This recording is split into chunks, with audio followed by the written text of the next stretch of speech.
Alright, so this is the first video, and in this video we are going to clone the repository of the CrowdBuy application, and we'll clone it into the Python anywhere, and then we'll try to install it there. So in order to install it in Python anywhere, what we do is we'll create a new bash. So yeah, let it load, and then I'll rename it to crowd ordering so that it would be easy for me to identify. Alright, so let's get started now. I'll go to the repository. If you have access to this repository, you can go and clone it on Bitbucket. Just copy this and then paste it here.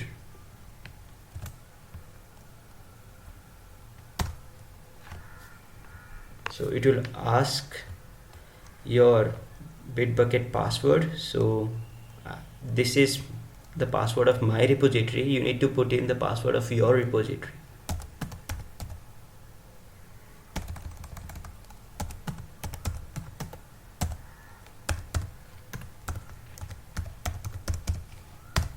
Hit enter, and there you go.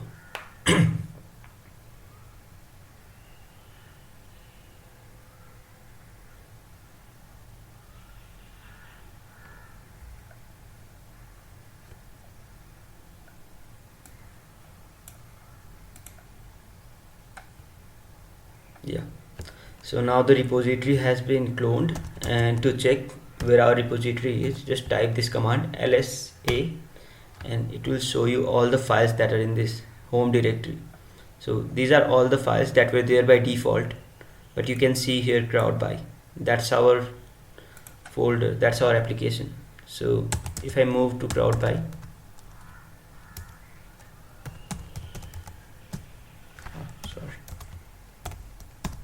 you see it's on the master branch. Now after that, what we want to do is we want to create a virtual environment for this Django application. And how we can do that? So for that, there's a documentation by Python Anywhere, and they use a different command in order to create a virtual environment. So the command that you need to type is mk virtual env, and then your virtual environment name. So I'll just name it crowd by env. Just don't keep dash there. Yeah, so crowd by env, and then we want to choose the version of Python that in which we want our virtual environment. So for that, we'll put user and then bin slash Python version. So since I have used 3.6 in order to deploy this application, you can choose 3.6. Yeah, I think choosing 3.6 would be better, because if you choose some other version of Python, you might get some library classes that might not support that version. So it's better you choose 3.6. Hit enter, and it says no such file or directory. Alright, so what am I doing wrong? Okay, crowd by env. Alright, let me just copy and paste this command.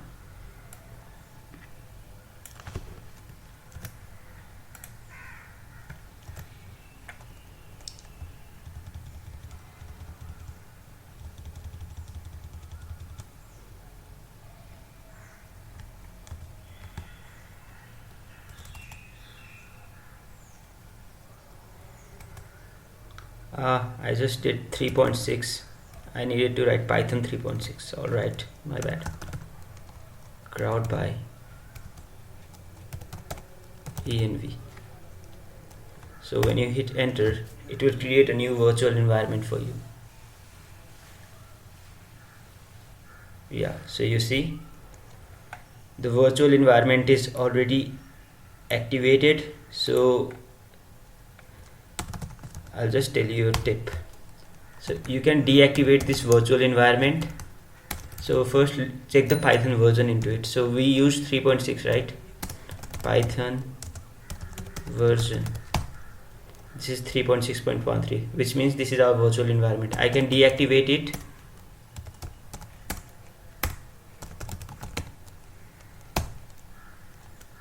Now if I check the Python version, it's 3.9.5.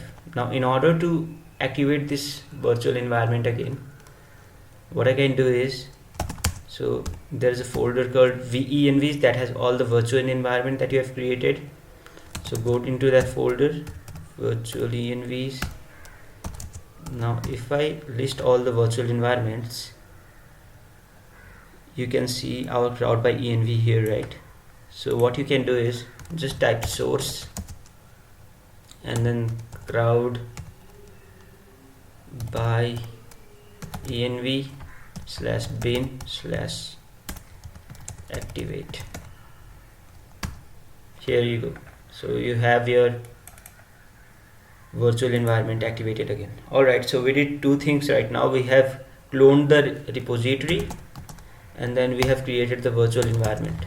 Now what we'll do is we'll go into our repository and then we will do pip install. So before doing this, just make sure you have requirements.txt file in this, right? So here you see, right, this is a requirements.txt file inside the repo. You can see it here as well.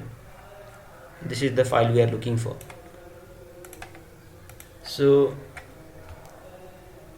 we want to install all the libraries that this application has. So for that we'll do pip install -r and then requirements.txt.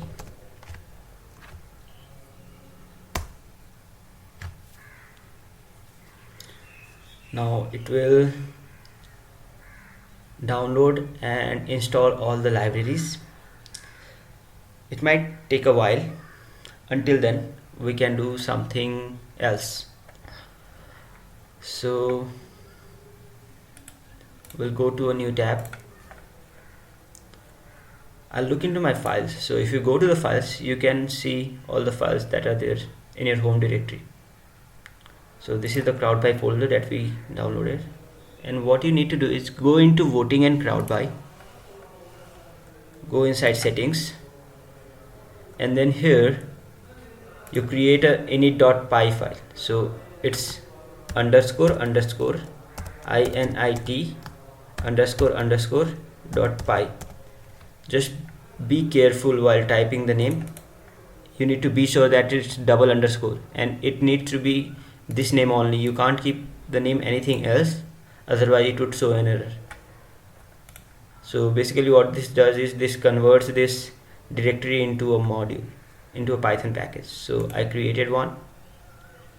Okay, so the file has been created now, and for the sake of this video, I'll just import this development.py into this init.py. So I'll say from .development import star means you are importing everything. So let me be sure of the spellings. development, right? development, yeah, it's fine. Save it. Alright, go back. Okay, so I think let this libraries install. I'll end this video now, and in the next video we will go and deploy the app actually. So we have downloaded all the resources and we have made the few changes that we needed to make, and then we'll move on with the deployment in the next video. Thank you.